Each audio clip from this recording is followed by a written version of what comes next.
વિદ્યાર્થી મિત્રો, last time આપણે કાર્બનિક રસાયણની અંદર એક ખૂબ જ અગત્યની ઇલેક્ટ્રોનની અસર ચર્ચા કરેલી હતી. એ પહેલાં પણ બે રિએક્ટિંગ ઇન્ટરમીડિયેટની ચર્ચા કરેલી હતી. એમાંનું એક હતું નાઇટ્રીન, કે જેને આપણે RN ડબલ બોન્ડ અથવા તો બે અનશેડ ઇલેક્ટ્રોન યુગ્મ તરીકે દર્શાવેલું હતું, મોનોવેલેન્ટ નાઇટ્રીન. ત્યારબાદ બીજું અગત્યનું મધ્યસ્થી આપણે જોયેલું હતું, જેને આપણે નામ આપેલું હતું બેન્ઝાઇન. બેન્ઝાઇનની અંદર બેન્ઝીનનું બંધારણ યથાવત રહે છે, પરંતુ કોઈ એક જગ્યાએ ત્રિબંધ રચાય છે. અને પરિણામે છેલ્લે આપણે એ પણ ચર્ચા કરેલી હતી કે એનું સૂત્ર બને છે C6H4 અને એનું આયુપેક નામ પણ આપણે લખેલું હતું 1,2 ડાયડીહાઇડ્રોબેન્ઝીન. બે હાઇડ્રોજન દૂર થયેલા છે, માટે 1,2 ડાયડીહાઇડ્રોબેન્ઝીન. આવી ચર્ચા કરેલી હતી. આ ચર્ચાને અંતે આપણે ઇલેક્ટ્રોનિક અસર ઉપર ગયેલા હતા, જેને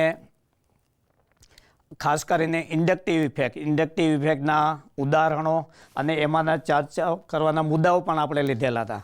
ત્યારબાદ આજે બીજી અગત્યની ઇલેક્ટ્રોનિક અસર હાઇપર કોન્જ્યુગેશન.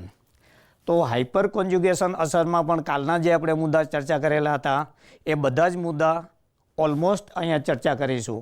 તો કાલે આપણે ચર્ચા કરેલી હતી કે એમાં કયા પ્રકારના ઇલેક્ટ્રોન સંકળાયેલા છે. તો ઇન્ડક્ટિવ ઇફેક્ટની અંદર આપણે જોયેલું હતું માત્ર સિગ્મા ઇલેક્ટ્રોન જ સંકળાયેલા હતા. એ અસરની અંદર પણ મેં બતાવેલું હતું કે ખાસ કરીને મુખ્યત્વે તમારે સિગ્મા, પાઈ, લોન પેર વગેરે જેવા ઇલેક્ટ્રોનનો સમાવેશ કરો તો અસર ઝડપથી ઓળખાઈ જાય છે. તો હાઇપર કોન્જ્યુગેશનની અંદર અહીંયા તમે જોઈ શકશો સિગ્મા અને પાઈ ઇલેક્ટ્રોન બંને સંકળાયેલા છે. જો આ બાબતમાં ઝડપથી જઈશું તો આ અસર છે એ અંતર પર આધારિત નથી. એટલે જેમ જેમ અંતર વધશે કે ઘટશે તેમ હાઇપર કોન્જ્યુગેશનની માત્રા કે પ્રબળતા બદલાશે નહીં. તદુપરાંત આ જે અસર છે એ કાયમી અસર છે, ક્ષણિક અસર નથી. તદુપરાંત આ અસરને કારણે પદાર્થમાં કયો ગુણધર્મ ઉત્પન્ન થશે? ધ્રુવીયતા. તો ખાસ કરીને 4-5 મુદ્દા જે અગત્યના દરેક અસરની અંદર આવતા હોય છે એ તમારે ધ્યાનમાં રાખવાના છે. પછી બીજો મુદ્દો આવે છે કે લાસ્ટ ટાઈમ આપણે જોયેલું હતું કે ઇન્ડક્ટિવ ઇફેક્ટ માટે જરૂરી શરત કઈ? તો કે વિદ્યુત ઋણતાનો તફાવત વોઝ ધ મેજર ફેક્ટર. તો અહીંયા જરૂરી શરત આપણા માટે ખૂબ જ અગત્ય બનશે. શા માટે? તો અહીંયા તમને એવો પ્રશ્ન પૂછી શકે કે નીચેનામાંથી કયા સંયોજનમાં હાઇપર કોન્જ્યુગેશન શક્ય છે, અથવા તો કયા સંયોજનમાં હાઇપર કોન્જ્યુગેશન શક્ય નથી. તો હાઇપર કોન્જ્યુગેશન શક્ય થવા માટેની મેં અહીંયા બિલકુલ સ્પષ્ટ શરત લખેલી છે કે તેમાં કાર્બન હાઇડ્રોજન સિગ્મા બંધ હોવો જોઈએ, જે રાઈટ તેની બાજુમાં જ રહેલા કાર્બન કાર્બન ડબલ બોન્ડ સાથે એકાંતરી હોવો જોઈએ.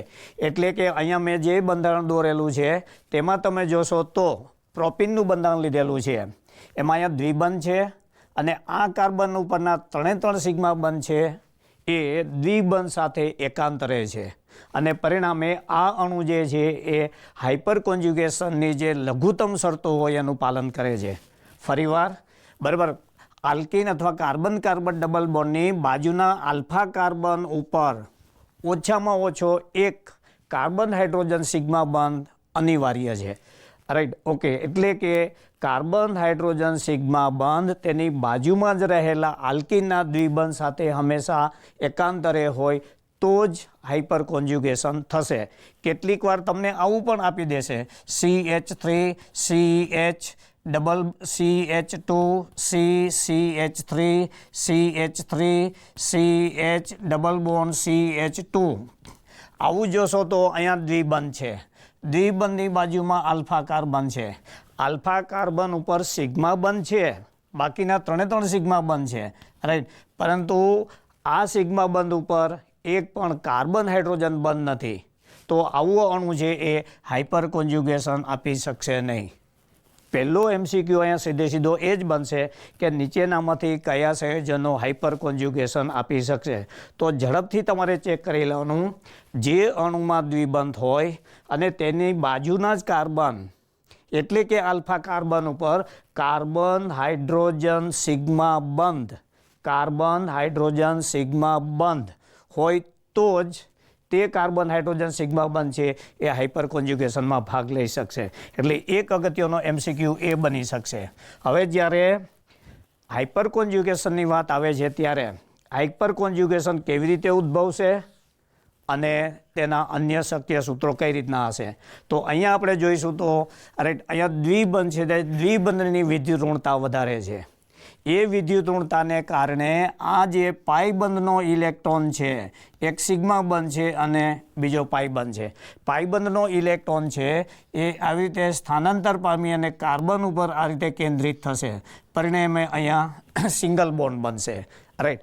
અચ્છા, એ સિંગલ બોન્ડ અને અસંતૃપ્તતાની પુરવાર કરવા માટે એની બાજુમાં જે કાર્બન હાઇડ્રોજન બંધ રહેલો છે, રાઈટ, તો એ તમે જોઈ શકશો કે એ સિગ્મા બંધ છે એ બંધના ઇલેક્ટ્રોન સાથે આલ્કિનના કાર્બન અને આલ્ફા કાર્બન વચ્ચે આ રીતે સ્થાનાંતર પામશે અને પરિણામે અહીંયા દ્વિબંધ આવશે અને જે કાર્બન ઉપરથી સિગ્મા ઇલેક્ટ્રોનનું સ્થાનાંતર થયેલું છે તે કાર્બન હાઇડ્રોજન વચ્ચે આ રીતે બંધ નિર્દેશિત થશે નહીં અને ઇલેક્ટ્રોન યુગ્મ દૂર થયેલું હોવાથી જે હાઇડ્રોજન ઉપરથી સિગ્મા ઇલેક્ટ્રોન દૂર થયેલું છે તે ધન વીજભારિત બનશે.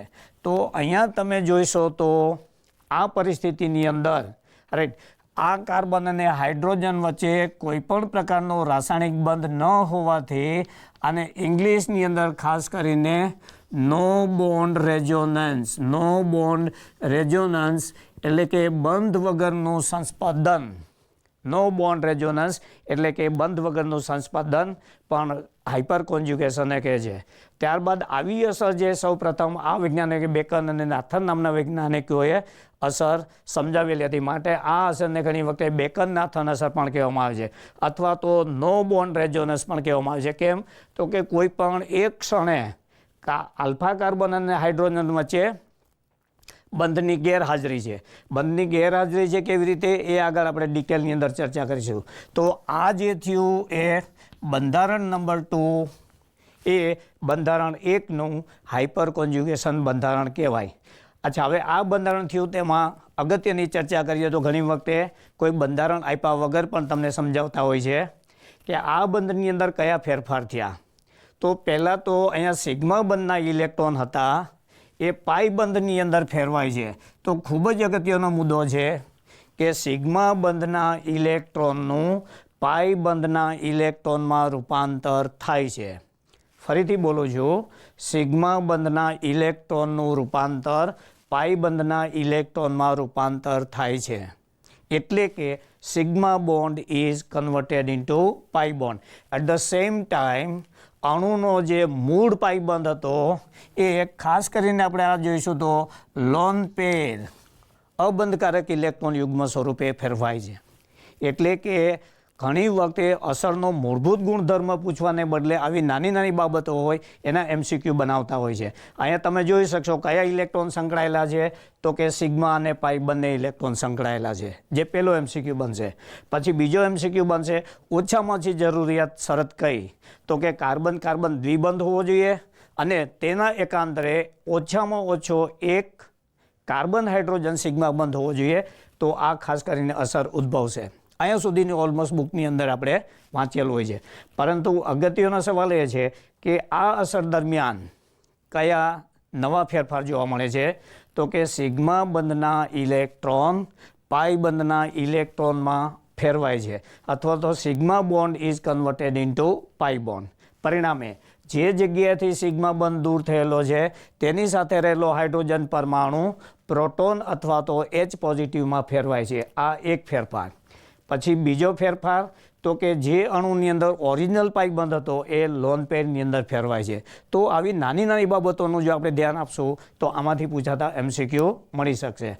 ત્રીજી વસ્તુ આપણે અહીં જોઈ શકશું કે કાર્બન હાઇડ્રોજન આલ્ફા બંધ માત્ર એક જ નથી. જો એક જ આલ્ફા બંધ હોત તો આ જે હાઇપર કોન્જ્યુગેશનની જે સમજૂતી છે ત્યાંથી અટકી જાત. હવે એને બદલે આ જે ફેરફાર છે એ ફરી પાછો આગળ વધે છે.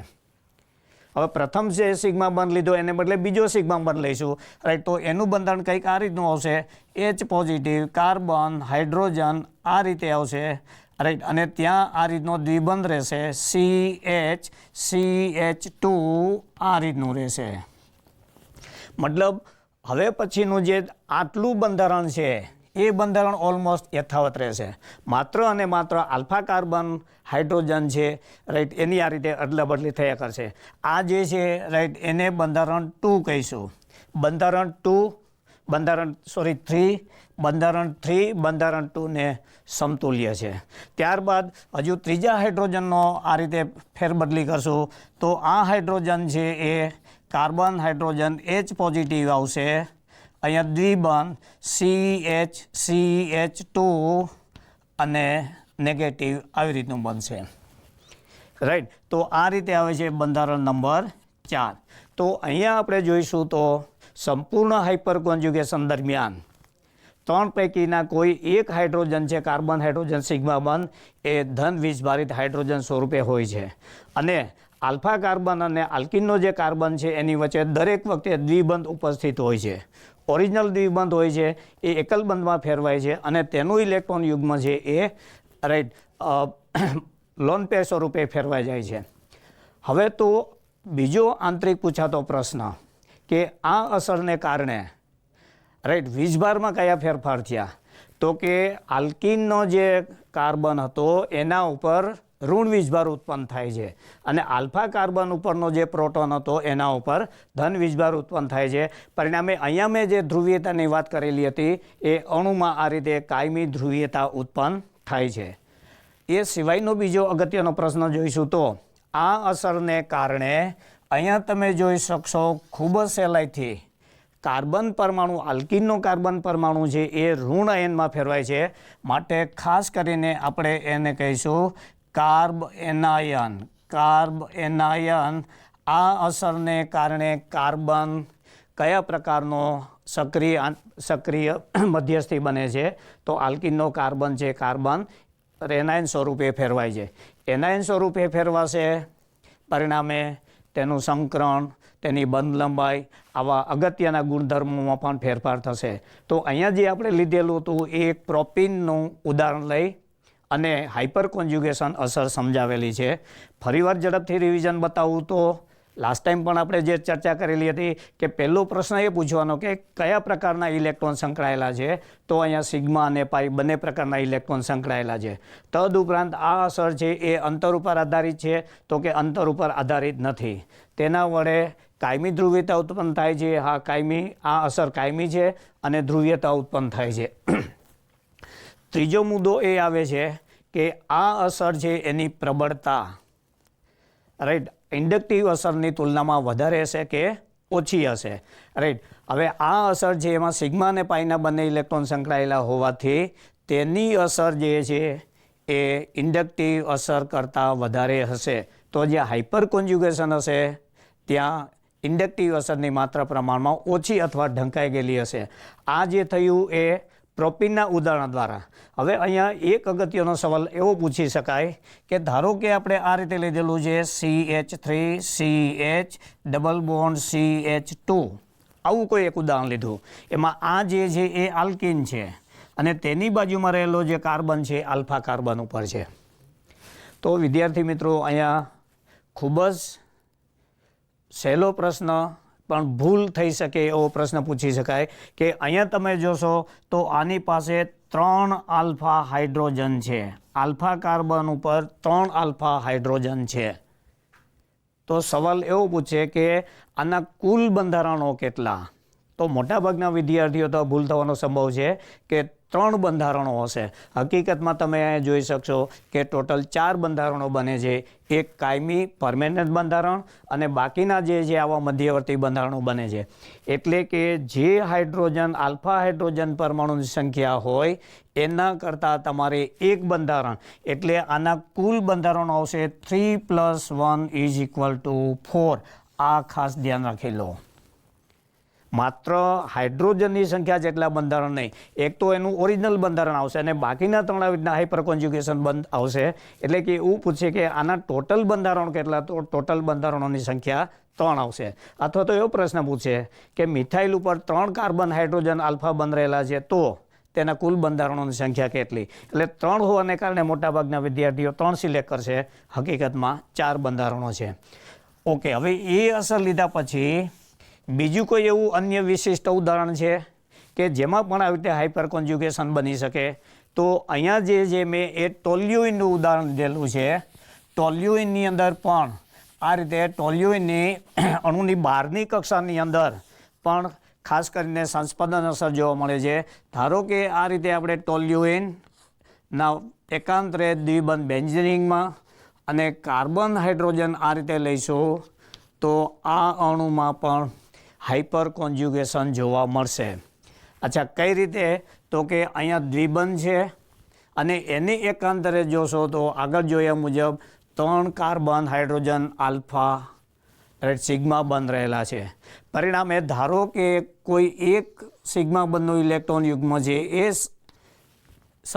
હાઇપર કોન્જ્યુગેશન પામે, રાઈટ, તો તેનું નવું બંધારણ આપને આ રીતનું મળશે. અહીંયા જે આવશે એ ડબલ બોન્ડમાં ફેરવાઈ જશે, અહીંયા કાર્બન આવશે, H પોઝિટિવ રહેશે, બાકીના જે 2 હાઇડ્રોજનના સિગ્મા બંધ છે એ યથાવત રહેશે. હવે એવું થશે કે જ્યારે અહીંયા દ્વિબંધ રચાય છે ત્યારે આ જે દ્વિબંધનો ઇલેક્ટ્રોન છે એ એનાયનમાં ફેરવાશે. પરિણામે રાઈટ આ જે કાર્બન ઉપર છે એના ઉપર ઋણ વીજભાર ઉત્પાદિત થશે.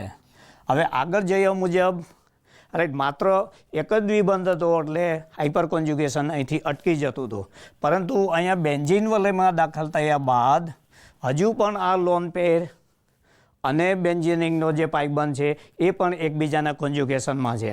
એટલે આ લોન પેર છે એ ફરી પાછું બંધની અંદર દાખલ થશે, રાઈટ, તો પાઇબંધનું ઇલેક્ટ્રોન છે એ આ રીતે મુક્ત સ્વરૂપે ફેરવાશે અને પરિણામે બહારની બાજુનું બંધારણ છે એ તો થ્રુ આઉટ એમનું એમ જ અથવા તો યથાવત જ રહેશે. માત્ર અને માત્ર રિંગની અંદર જ આ રીતે હાઇપર કોન્જ્યુગેશન થયા રાખશે, આ રીતનું આવશે. ત્યારબાદ હજુ જોઈએ તો આ ઇલેક્ટ્રોન યુગ્મ છે એ રાઈટ પોતાનું સ્થાન આવશે તો પાઇબંધનું ઇલેક્ટ્રોન છે એ બહાર નીકળશે અને પરિણામે વધુ એક નવું બંધારણ મળશે જેમાં પાઇબંધનું ઇલેક્ટ્રોન યુગ્મ અહીંયા આવશે. આ રીતનું આપને મળશે double bond CH positive, H અને H. ઓકે, આ જે ફરી પાછું પાઇબંધનું ઇલેક્ટ્રોન છે બંધનમાં ભાગ લેશે તો આ જે ઇલેક્ટ્રોન યુગ્મ છે ફરી પાછું પોતાના મૂળ સ્થાને જતું રહેશે. એટલે એક આખું ચક્ર આ રીતે પૂર્ણ થશે, CH અને H. તો અહીંયા બંધારણ 1 અને બંધારણ છેલ્લું જે લીધું એ બંધારણ વિશે કઈ બાબતમાં ફેરફાર થાય છે? તો કે માત્ર અને માત્ર બેન્ઝીન રિંગના 3 દ્વિબંધ હતા એના સાપેક્ષ સ્થાન બદલાયેલા છે. અહીંયા આ બાજુ દ્વિબંધ હતો તો અહીંયા જોશો તો આ બાજુ આવી ગયેલો છે. રાસાયણિક બંધારણ એક સરખું જ રહે છે. તો આ જે થયા એ ટોલ્યુઇનના માત્ર અને માત્ર એક હાઇડ્રોજનને આધારે, એવી રીતે બીજા હાઇડ્રોજનને આધારે, ત્રીજા હાઇડ્રોજનના આધારે આવા અનેક બંધારણો મળી શકશે. જેમાં આ હાઇડ્રોજન તમે લેશો તો અહીંયા H પોઝિટિવ બનશે અને આ સિગ્મા બંધમાં ફેરવાઈ જશે અને એ આધારે ફરી પાછા આપને આ રીતના જુદા જુદા હાઇપર કોન્જ્યુગેશન મળશે. મતલબ આવી પરિસ્થિતિ હોય એને ખાસ કરીને કહેવામાં આવે છે વિસ્તૃત અથવા તો એક્સટેન્ડેડ હાઇપર કોન્જ્યુગેશન. વિસ્તૃત અથવા તો એક્સટેન્ડેડ હાઇપર કોન્જ્યુગેશન. આગળના ઉદાહરણને આપણે જોયું હતું તો માત્ર ઇટ વોઝ લિમિટેડ ટુ એક જ કાર્બન સુધી લિમિટેડ હતું. અહીંયા બેન્ઝીન વલયની અંદર પણ દાખલ થાય છે, પરિણામ એને કહીશું એક્સટેન્ડેડ હાઇપર કોન્જ્યુગેશન.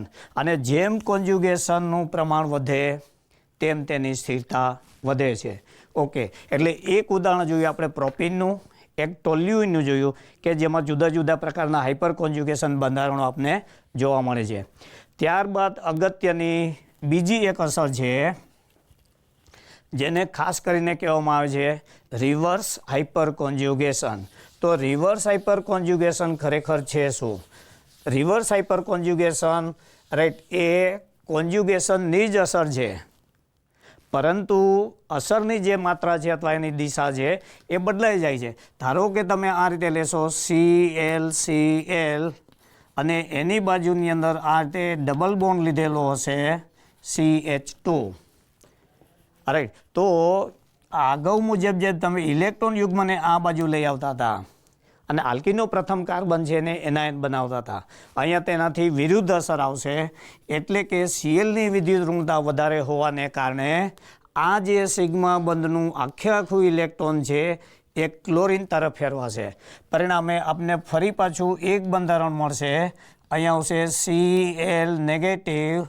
આ પરિસ્થિતિની અંદર પણ રાઈટ. અચ્છા, હવે એ જે છે ઇલેક્ટ્રોન યુગ્મ અહીંયા આવશે અને પરિણામે right C double bond CH આવી રીતનું બનશે. તો અહીંયા તમે જોઈ શકશો કે કાર્બન અને Cl વચ્ચે બંધ નથી, માટે આને પણ right no bond resonance theory કહેવામાં આવે છે. પ્રતિગામી દિશામાં અસર આવતી હોવાથી આને ખાસ કરીને રિવર્સ હાઇપર કોન્જ્યુગેશન કહેવામાં આવે છે. આ અસર જે ખાસ કરીને ઓછા સંયોજનોમાં જોવા મળે છે, પરંતુ જ્યારે દ્વિબંધ કરતાં વધારે વિદ્યુત ઋણ જોડાયેલું હોય ત્યારે રિવર્સ હાઇપર કોન્જ્યુગેશન પણ જોવા મળે છે. ઓકે, રિવર્સ હાઇપર કોન્જ્યુગેશનની ચર્ચા કર્યા બાદ રાઈટ આ અસર વડે પદાર્થના કયા ગુણધર્મો સમજાવી શકાય છે? વિદ્યાર્થી મિત્રો અહીંયા ખાસ ધ્યાન રાખી લો. રાઈટ, મોટાભાગના જે સવાલ પૂછાતા હશે એ અહીંથી પૂછાશે. આલ્કિનની સ્થિરતા સમજાવી શકાય છે અને તેના આધારે જુદા જુદા પ્રકારની ઉષ્મા ડેલ્ટા CH દહન ઉષ્મા, ડેલ્ટા HY એટલે કે હાઇડ્રોજનેશન જેવી ઉષ્માઓ, આ સિવાયની અન્ય ઉષ્માઓ પણ, પરંતુ અહીંયા બે મુખ્ય ઉષ્માઓ લીધેલી છે. એમાંનું એક જે છે, ધારો કે આપણે આ સંયોજન લીધું CH2 ડબલ બોન્ડ CH2, એક પછી એક અહીંયા ઘણા બધા MCQ બનશે. CH2 આલ્કિન છે, પરંતુ રાઈટ આલ્કિનના કાર્બનની બાજુમાં આલ્ફા કાર્બન નથી, માટે ઇથિનનો અણુ છે હાઇપર કોન્જ્યુગેશન દર્શાવી શકશે નહીં. ત્યારબાદ આપણે જોઈએ તો CH3, ધારો કે આને આપણે કહીએ બંધારણ 1, ત્યારબાદ CH3 CH double bond CH2, આ આલ્ફા કાર્બન કહેવાય, આ આલ્કિનનો સમૂહ કહેવાય. આલ્ફા કાર્બન ઉપર 3 હાઇડ્રોજન રહેલા છે. રાઈટ, ત્યારબાદ આપણે જોઈશું તો CH3 CH double bond CH3. તો અહીંયા આલ્કિન છે, બંને બાજુ આલ્ફા કાર્બન રહેલા છે. ડાબી બાજુ અને જમણી બાજુ એમ કરીને 3 અને 3 એટલે કે આ અણુમાં કુલ 6 આલ્ફા હાઇડ્રોજન છે. પરિણામે તેના હાઇપર કોન્જ્યુગેશન સૂત્રો રાઈટ પ્રોપીન કરતાં વધારે હશે, અને જેમ હાઇપર કોન્જ્યુગેશન સૂત્રોની સંખ્યા વધારે તેમ તેની સ્થિરતા વધારે. તો જો સ્થિરતાનો ક્રમ ગોઠવવો હોય તો આપણે આ રીતે ગોઠવી શકશું. ઇથિન કે જેમાં આલ્ફા કાર્બન જ નથી, and does not undergo hyper conjugation. પછી પ્રોપીન, તો કે કાર્બનની બાજુમાં એક આલ્ફા કાર્બન, એના ઉપર 3 હાઇડ્રોજન છે, માટે રાઈટ તેના હાઇપર કોન્જ્યુગેશન સૂત્રોની સંખ્યા 3 છે અને પરિણામે રાઈટ તેની સ્થિરતા વધારે છે. અહીંયા જોશો તો રાઈટ તેના હાઇપર કોન્જ્યુગેશન સૂત્રોની સંખ્યા સૈદ્ધાંતિક 6 આવશે અને પરિણામે તેની સ્થિરતા આગળના બંધારણ કરતાં પ્રમાણમાં વધારે આવશે. ઓકે, એ ઉપરાંત હજુ જોઈએ તો CH3 CH3 right CH double bond CH2, અહીંયા પણ આલ્કિન છે, એની પડોશમાં કાર્બન છે. હવે આ કાર્બન ઉપર જોશો તો માત્ર ને માત્ર એક જ કાર્બન હાઇડ્રોજન આલ્ફા છે, અહીંયા 3 છે. તો આ સંયોજન છે એ એક જ વખત હાઇપર કોન્જ્યુગેશન બતાવી શકશે. ત્રીજો મુદ્દો લીધો CH3 CH3 CH3 CH double bond CH2, આ આલ્કિનનો સમૂહ છે, એની બાજુમાં આલ્ફા કાર્બન છે. તો અહીંયા આલ્ફા કાર્બન ઉપર 3 સિગ્મા બંધ રહેલા છે, પરંતુ 3 કાર્બન હાઇડ્રોજન સિગ્મા બંધ નથી, માટે આ સંયોજન છે એ હાઇપર કોન્જ્યુગેશન આપી શકશે નહીં. ઓકે, એનાથી આગળ જઈએ તો ધારો કે આપણે આ રીતે લીધેલું છે CH3 CH3 right double bond CH અને CH3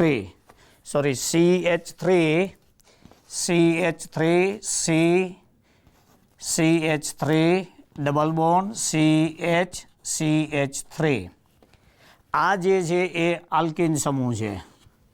તેની પડોશમાં જોશો તો ડાયરેક્ટલી 3 આલ્ફા કાર્બન રહેલા છે અને 3 આલ્ફા, દરેક આલ્ફા કાર્બન ઉપર 3 હાઇડ્રોજન છે. તો આના જે હાઇપર કોન્જ્યુગેશન સૂત્રો મળશે એ કુલ 9 મળશે. રાઈટ. અચ્છા, તો અહીંયા જે આપણે 6 મળતા હતા એની તુલનામાં અહીંયા 9 મળે છે.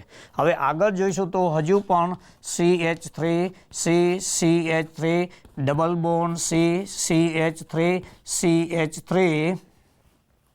અહીંયા જોઈશું તો આ આલ્કિન સમૂહ છે અને તેની બાજુની અંદર આ બધા આલ્ફા કાર્બન અને તેની સાથે સંલગ્ન આલ્ફા હાઇડ્રોજન છે.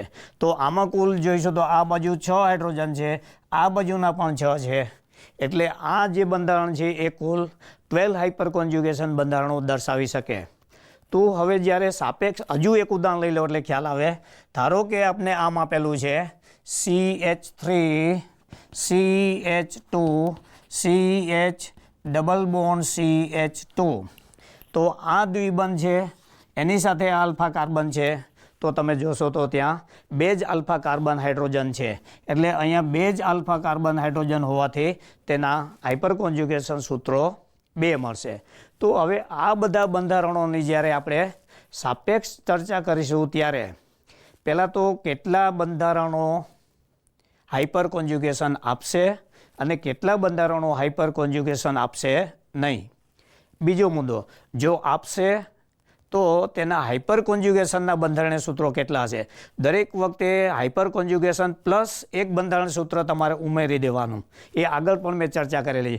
અહીંયા તો હાઇડ્રોજનને આધારે બનતા સૂત્રો છે હાઇપર કોન્જ્યુગેશન, હું એની જ ચર્ચા કરું છું. 3 હાઇડ્રોજન હોવાથી 3 હાઇપર કોન્જ્યુગેશન સૂત્ર પ્લસ એક મૂળ એમ મૂકીને તમારે 4 લેવાના. તો બંધારણ 1 છે એ હાઇપર કોન્જ્યુગેશન અસર દર્શાવશે નહીં. અહીંયા પણ દર્શાવેલું છે. આ બંધારણ ઉપર આલ્ફા કાર્બન છે, પરંતુ આલ્ફા કાર્બન હાઇડ્રોજન ન હોવાને કારણે રાઈટ ઓકે હાઇપર કોન્જ્યુગેશન દર્શાવી શકશે નહીં. ઓકે, પછી અહીંયા જે છે આલ્ફા કાર્બન ઉપર માત્ર એક જ હાઇડ્રોજન છે, તો આ એક જ હાઇપર કોન્જ્યુગેશન સૂત્ર દર્શાવી શકશે. તો આવા અનેક શક્ય બંધારણો આપીને રાઈટ તમને MCQ પૂછી શકે. પૂછવાની રીત જુદી જુદી હોય છે. કોઈ જે છે એ તેમને બંધારણ આપશે, કોઈ જે છે એ તમને નામ આપશે. રાઈટ. અચ્છા, આના આ જ બંધારણો છે એ દાખલા તરીકે તમને હું અહીંયા દોરીને દર્શાવું તો એવું કહી દેશે કે જો R = CH3 લેવામાં આવે, આવું તમને પ્રશ્નમાં કહી દીધું હશે, તો આ જે બંધારણ છે એને હું આમ દર્શાવી શકું R CH double bond CH2. આવું પણ આપી શકે. તમને ફૂલ્લી હાઇડ્રોજનવાળું બંધારણ ના આપે, એને બદલે R આપી દે. પછી આ જે બંધારણ છે એને લખવું હોય તો આમ લખી શકે R CH double bond CHR. રીત એકની એક જ છે, માત્ર રજૂઆત જુદી જુદી છે. મિથાઇલને બદલે R ધારી લીધેલું છે. તેવી રીતે અહીંયા R = CH3 લેવામાં આવે તો અહીંયા તમને આમ આપી દેશે R3CH ડબલ બોન્ડ CH2. તો જો R3 ને તમે એક્સપાન્ડ કરશો તો તમને આના આ જ બંધારણો મળશે. એટલે એક જે પૂછવાની રીત છે ડાયરેક્ટલી કાર્બન હાઇડ્રોજનવાળા અણુસૂત્રો આપે, અથવા તો એવું કહી દઈએ કે મિથાઇલ = R લઈને આવા બંધારણો પણ આપી શકે, અથવા તો એવું ના આપે, થોડોક જટિલ પ્રશ્ન બનાવવા માટે અરે બંધારણને બદલે એના નામ આપે. ઇથિન, પ્રોપેન, બ્યુટ-2N અથવા બ્યુટીન-2, આવી રીતે જુદા જુદા નામ આપી શકે. 1 2 3 3 મિથાઇલ બ્યુટીન-1 એમ કરી અને તમારે બંધારણો બનાવવાના અને ત્યારબાદ એનો જવાબ આપી શકાય. તો આ થઈ તેની કઠિનતાના મુદ્દા. હવે સવાલ અગત્યનો એ છે કે આમાંથી આપણે જોઈ લીધું કેટલા બંધારણો હાઇપર કોન્જ્યુગેશન આપશે અને કેટલા બંધારણો હાઇપર કોન્જ્યુગેશન આપશે નહીં. ઓકે, ત્યારબાદ સૌથી અગત્યનો ચર્ચા છે એ હવે લઈએ રાઈટ તેમની દહન એન્થાલ્પી. ઓકે, હવે જેમ જેમ સ્થિરતા વધતી જાય રાઈટ, તો જો આ બંધારણો મેં લીધેલા હતા એને સ્થિરતાના ક્રમમાં ગોઠવીએ તો સૌથી સ્થાયી બંધારણ હશે એ આવશે CH3 double bond CH3 CH3. આ સૌથી વધારે સ્થાયી હશે. સૌથી વધારે સ્થાયી હોવા માટેનું કારણ કે તેની પાસે total 12 carbon hydrogen alpha sigma બંધ રહેલા છે. ત્યારબાદ CH3 CH double bond CH3 એક મિથાઇલ સમૂહ ઓછા કરતા જઈશું તો આ રીતનું આવશે.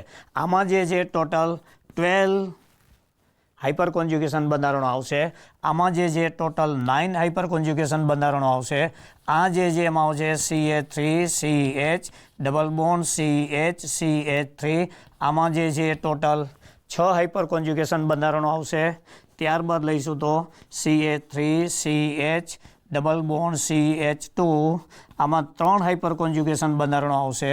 અને છેલ્લે લઈએ તો CH2 આમાં 0 અથવા તો હાઇપર કોન્જ્યુગેશન બંધારણો બનતા નથી. તો આ જે થયું એ વિવિધ આલ્કિન સંયોજનોની સાપેક્ષ સ્થિરતાનો ક્રમ.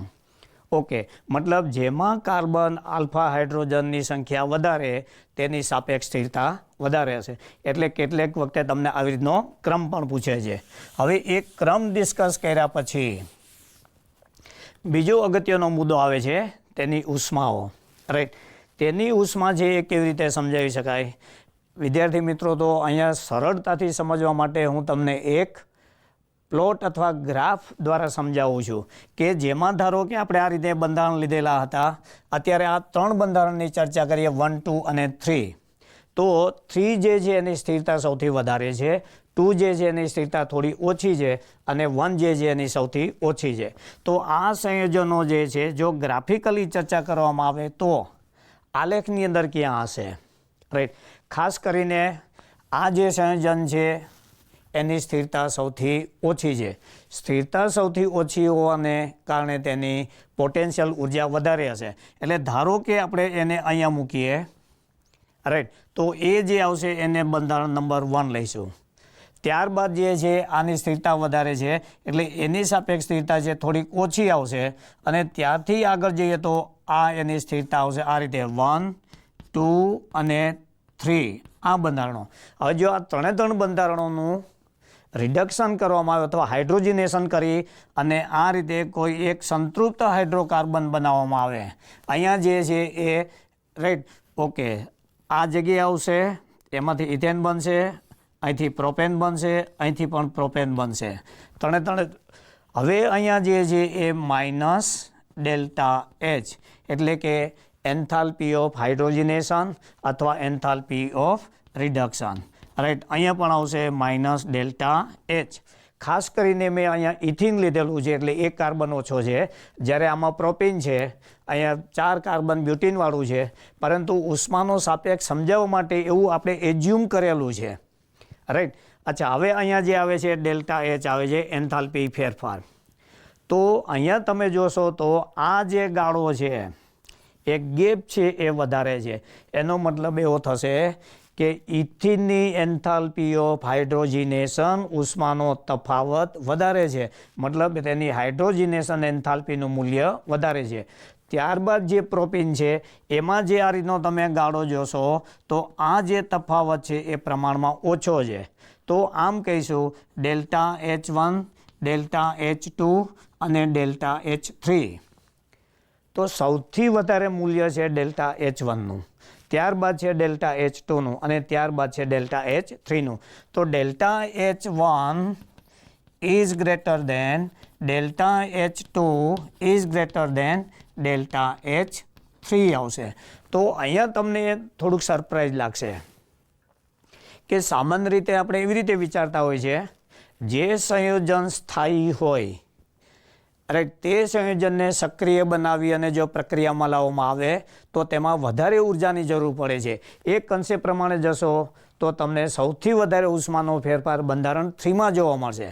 પરંતુ હકીકત એ છે કે અહીંયા તમે જે પ્રક્રિયા કરો છો એમાંથી એક પાયબંધનું ખંડન કરી અને એની સામે 2 નવા સિગ્મા બંધ બનાવો છો.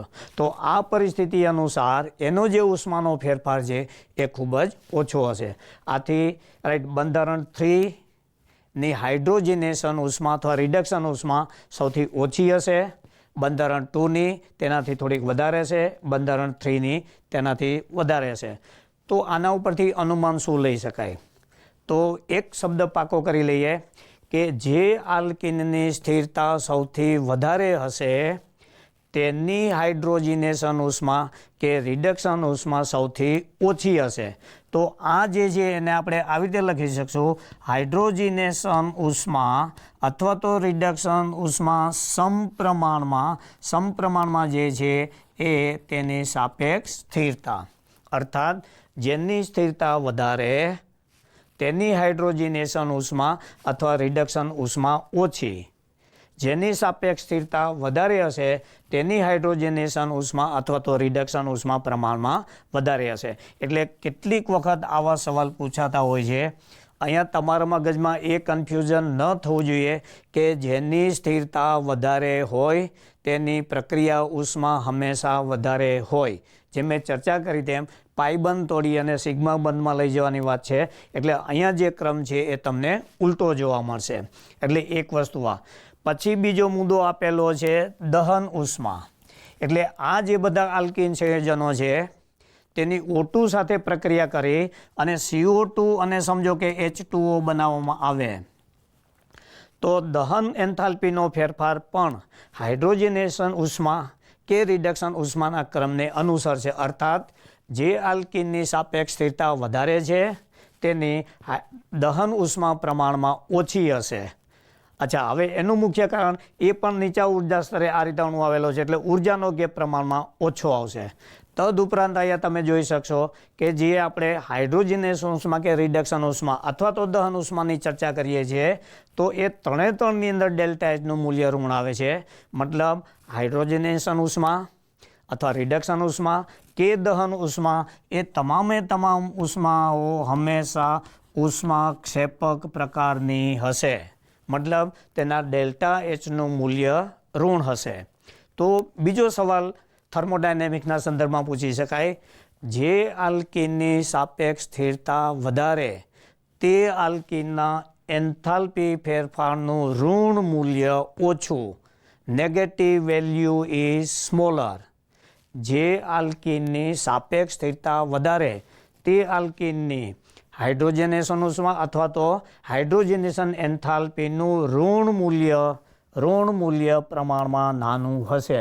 આવા નાના શબ્દો જો તમે પકડી રાખશો તો ત્યાં તમને એક્ઝામની અંદર ગૂંચવાતા હશે, એ ગૂંચવાશો નહીં. પરિણામે અહીંયા જોઈશું તો હાઇપર કોન્જ્યુગેશન વડે ઝડપથી જઈએ તો કયા મુદ્દાનો આજે મેં સવાસ કરેલો છે.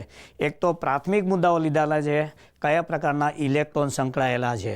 તો અસર ઉપરથી તમે જોઈ શકશો સિગ્મા એઝ વેલ એઝ પાઈ બંને ઇલેક્ટ્રોન સંકળાયેલા છે.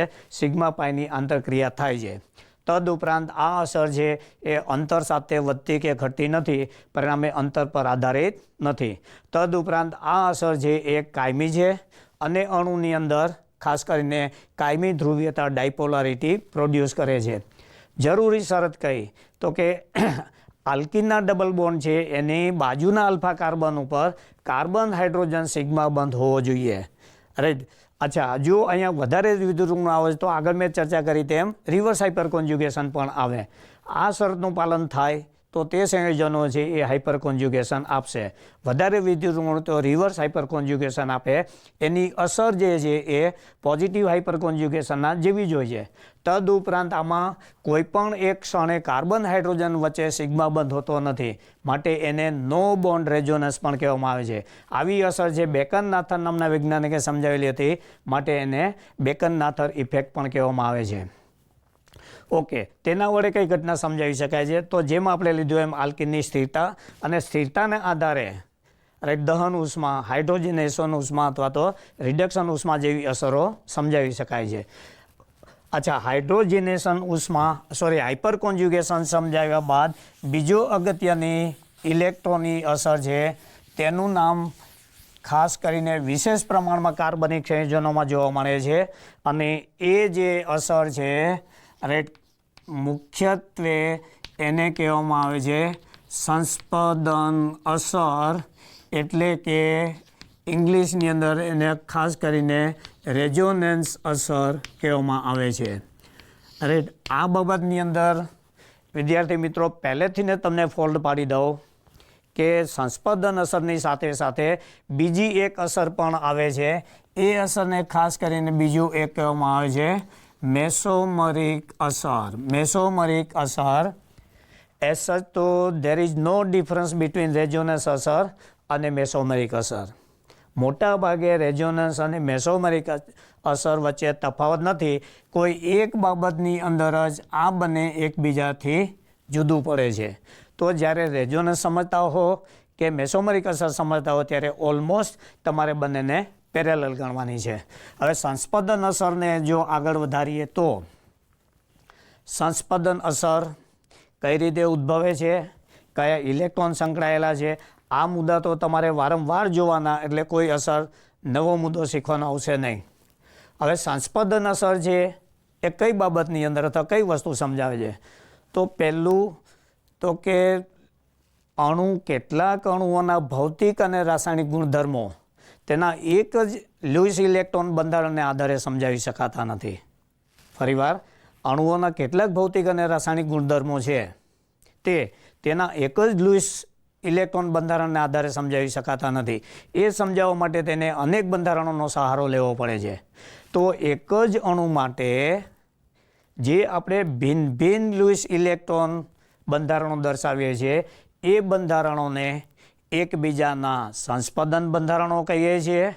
અને આ જે ઘટના ઉદ્ભવે છે ઇલેક્ટ્રોન ફેરફારને કારણે, એ ઘટનાને સંસ્પંદન એટલે કે રેઝોનન્સ કહેવામાં આવે છે.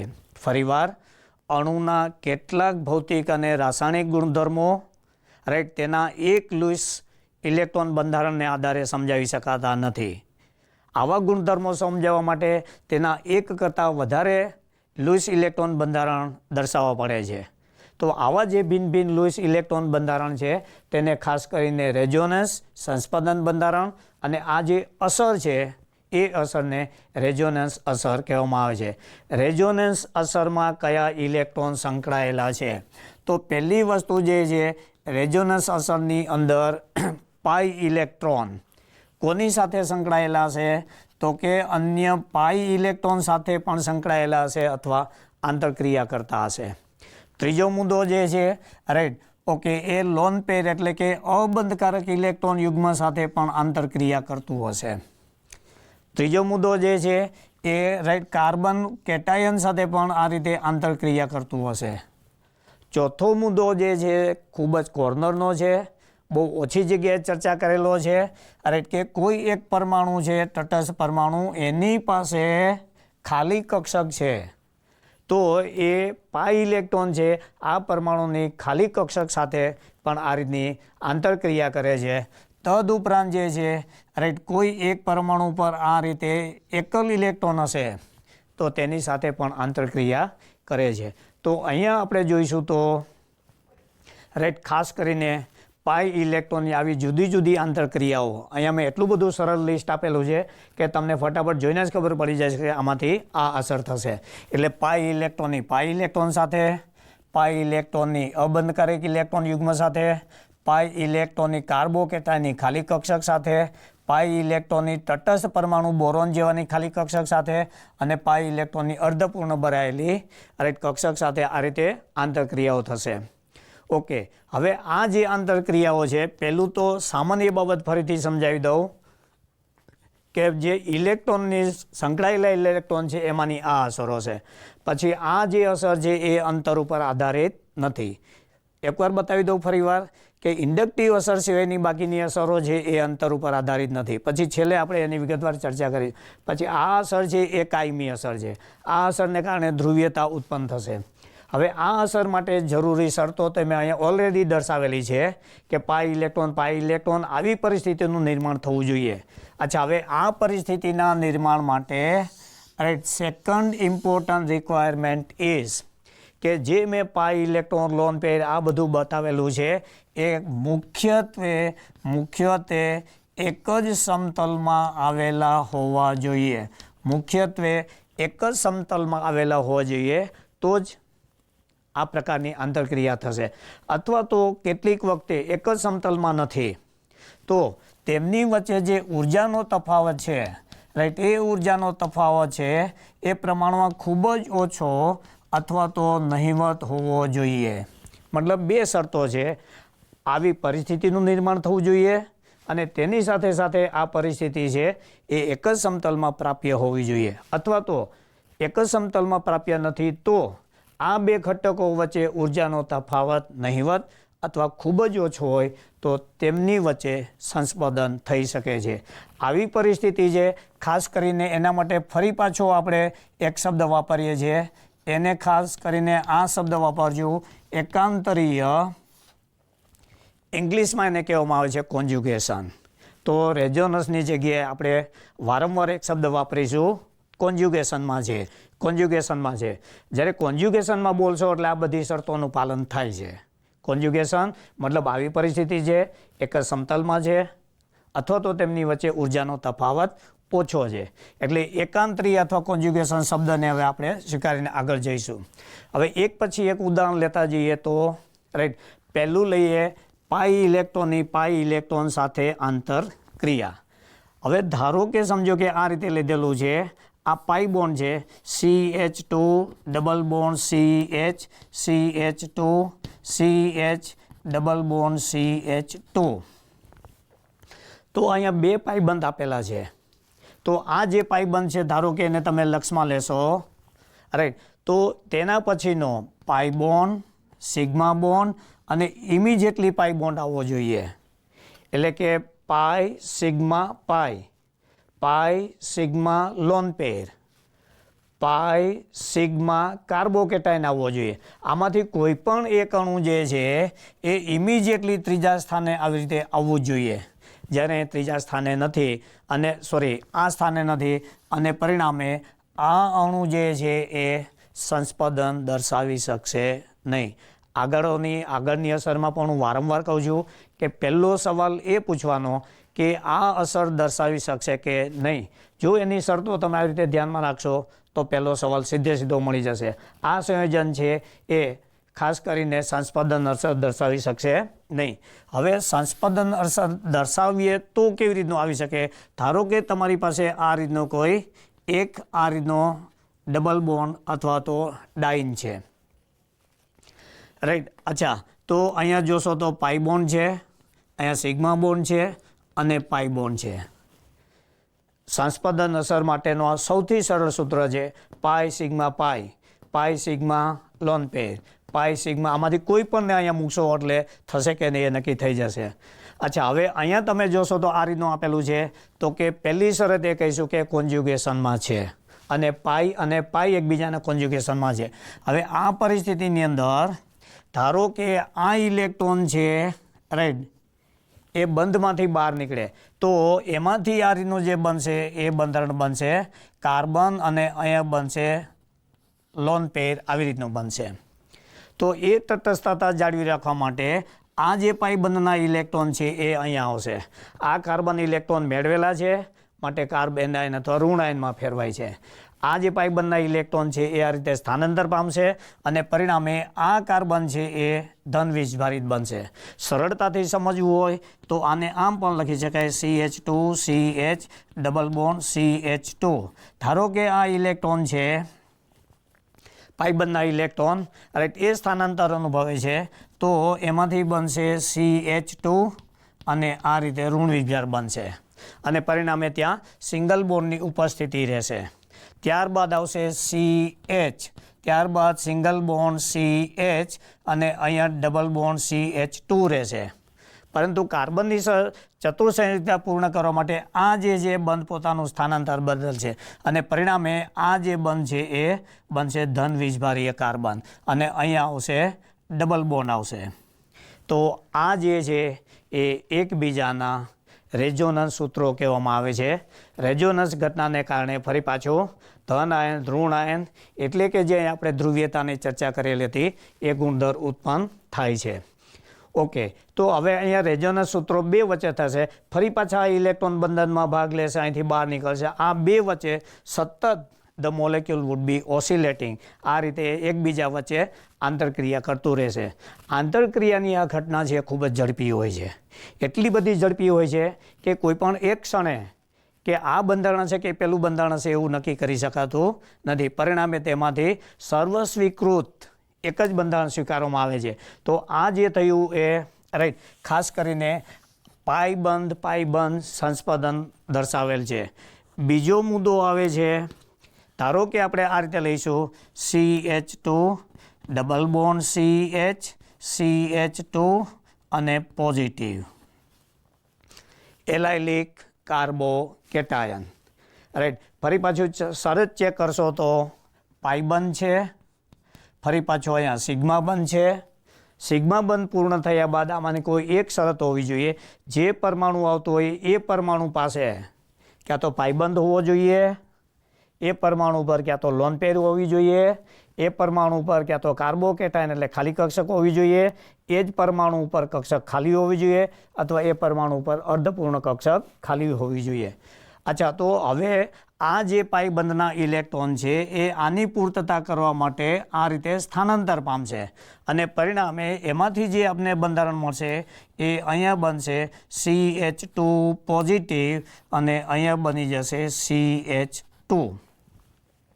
તો આ બંને બંધારણ જોશો તો ઓલમોસ્ટ બંનેની અંદર કાર્બોકેટાયન જ બને છે.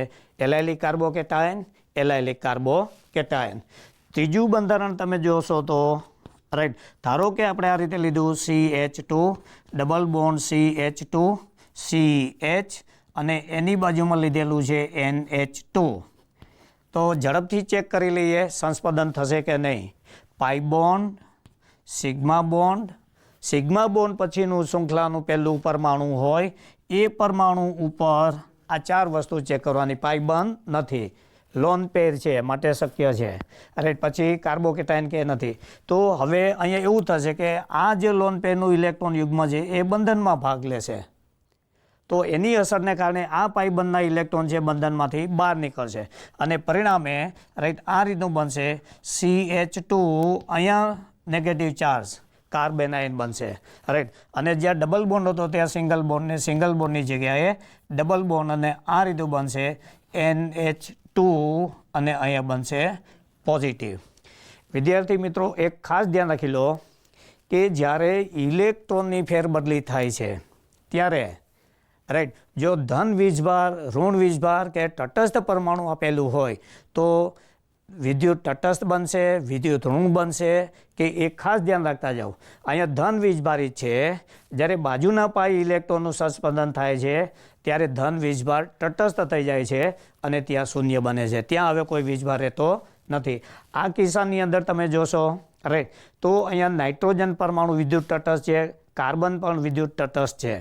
ઓકે, તો હવે જ્યારે નાઇટ્રોજન પરમાણુ ઇલેક્ટ્રોન યુગ્મ ગુમાવે છે, લોસ ઓફ ઇલેક્ટ્રોન, જેને ઇલેક્ટ્રોન ગુમાવેલો છે એ ધન વીજભારમાં ફેરવાશે.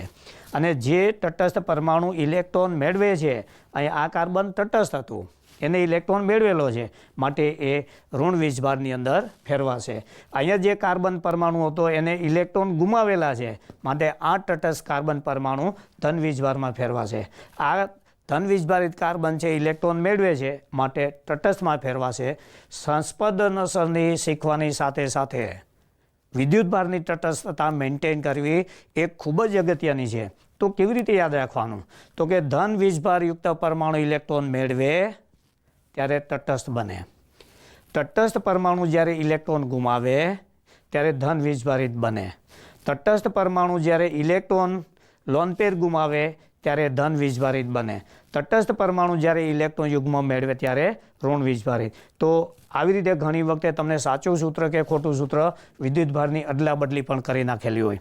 એ સિવાયનો ત્રીજો મુદ્દો જોઈશું રાઈટ, સંસ્પંદનની અંદર. તો ધારો કે તમને આમ આપેલું છે CH2 double bond CHO CH3 અને અહીંયા આ રીતે ઓક્સિજન ઉપર લોન પેર પડેલી છે. તો આગળના કેસની અંદર નાઇટ્રોજન ઉપર એક જ લોન પેર હતી, અહીંયા ઓક્સિજન ઉપર જોશો તો બે લોન પેર છે. તો પ્રશ્ન એ થાય કે બધી જ લોન પેર છે એ એક જ સમયે સંશોધનમાં ભાગ લઈ શકશે? તો આ મુદ્દાનો જવાબ આવે છે નહીં. બધી જ લોન પેર પૈકીની એક જ લોન પેર છે એક જ સમયે સંસ્પંદનમાં ભાગ લઈ શકશે. હવે જ્યારે આ સંસ્પંદન લોન પેર જે સંસ્પંદનમાં ભાગ લેશે, સિગ્મા બંધમાં પ્રદાન કરશે ત્યારે અહીંનો જે પાઈબંધ છે એ આ રીતે બહાર નીકળશે અને પરિણામે એમાંથી જે આપણને બંધારણ મળશે એ કંઈક આવી રીતનું મળશે CH2 lone pair with negative charge અને અહીંયા બની જશે સિંગલ બોન્ડ. અને CH સિંગલ બોન્ડ હતો એને રાઈટ. લોન પેરનું ઇલેક્ટ્રોન યુગ્મ મેળવેલું છે, ડબલ બોન્ડમાં ફેરવાશે. અહીંયા ઓક્સિજન છે, પરંતુ અહીંયા જેમ કીધું એમ લોન પેર ઇઝ લોસ્ટ, માટે અહીંયા ધન વીજભાર આવશે અને આ રીતનું તેનું અણુ બંધારણ મળશે. તો અહીંયા જે આપણે ચર્ચા કરેલી હતી એ ખૂબ જ ડિટેલમાં આના પછીના લેક્ચરની અંદર આ મુદ્દાને આપણે આગળ લઈ જઈશું. વંદે ગુજરાત. Thank you.